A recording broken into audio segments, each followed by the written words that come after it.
Harringay Council has angrily denied a series of allegations in BBC's Panorama programme into the case of baby P.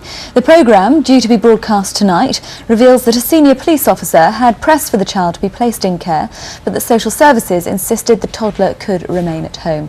Well, I'm joined now in the studio by Mark Williams-Thomas, a former police officer who, with 2 decades of experience in child protection investigations, he now runs a specialist child protection and risk management consultancy for local authorities, amongst other organisations. Welcome, thanks very much for coming in.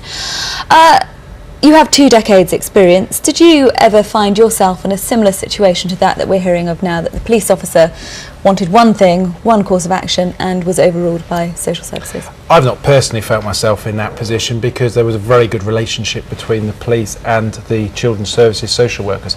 But it doesn't surprise me at all to hear that. The demand on social workers in regards to looking after children is immense, and there will be times when there is this clash. Of course, police have the ability themselves to take police protection when there's something immediate, but when there is an ongoing situation, they'll of course talk to children's services and between them work out what's appropriate. It doesn't surprise me at all. There will be clashes, and at times, the decision sits with local authority as to whether or not a child is taken away. So just to be clear then, if you are a police officer, you're working on a case like the one we're talking about, you feel strongly that a child should not stay within his family, he is at risk.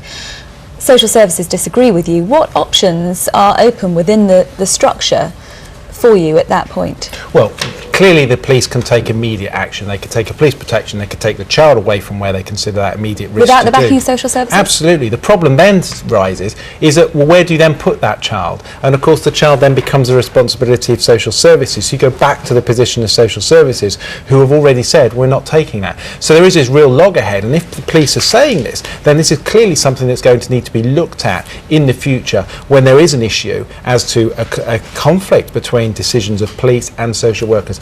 The problem sits here not with the individual social workers, but with children's services managers, and more particular with children's services legal advisors. What would have happened is they would have consulted the legal team and the local authority at Harringay, and they would have turned around and said, as we know they have, there wasn't sufficient evidence to take this child and put them into care. So what needs to happen then? Do you think the system needs to be changed around that point, or do you think it's just simply too much to ask in this imperfect world that we're ever going to have a perfect system and no one will slip through the net? Well, I don't think we're never going to have a situation where this will not occur again. What we need to do is make sure that every single time it occurs we learn lessons. Now sadly we haven't learned some of those lessons from Victoria Columbia and indeed from other major inquiries. So what needs to happen is the police need to go back, they need to look at what's happened, social services need to look at and say, could we have done more? And they clearly could have done more. They should have taken that child and not put the child within a family member, but put the child with someone externally. Remember, every single time that child was taken away from the family environment, he didn't suffer any injuries. As soon as he was put back, the injuries were present. Now that doesn't take anybody in rocket science to work out, clearly the injuries were occurring whilst they're with the parents. Now you advise local authorities about this area. Just briefly, I know there are developments coming through all the time, but what's your assessment of this case and what does it say about our structures for looking after children? Well, I think what it says, first of all, working right from the very bottom, from the practitioners were clearly too focused on trying to keep mother involved, trying to keep the other parties involved, rather than focusing on the needs of the child. The child should have been paramount throughout. I think the child lost the focus, the attention. We then need to look at managers. Now some of those managers won't even meet the child, they'll just be seeing it from an overview. What they need to do is take on board the concerns that are being given to them by the practitioners, listen to them. They're the people who know exactly what's going on, and then we need to go to the legal team. The legal team very clearly need to be saying there are times when the child needs to be taken away and we need to take that action. I think we've moved into a very difficult situation now. We're going back to the Cleveland inquiry, the other inquiries where children have been taken away. We've now got to a stage where we're trying to keep children with family.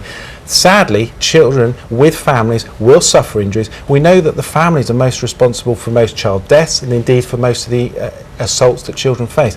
Let's look at the family, look at the child, concentrate on the child, and if it's necessary, take the child away for the period of time, put them with someone away from a family member so a proper assessment can be done, and let's stop missing vital signs. There were vital signs in the case of child P. They were missed by those people who were only there to make sure that child was safe. Okay, Mark Williams-Thomas, thanks very much indeed for coming to talk to us about that. Thank you.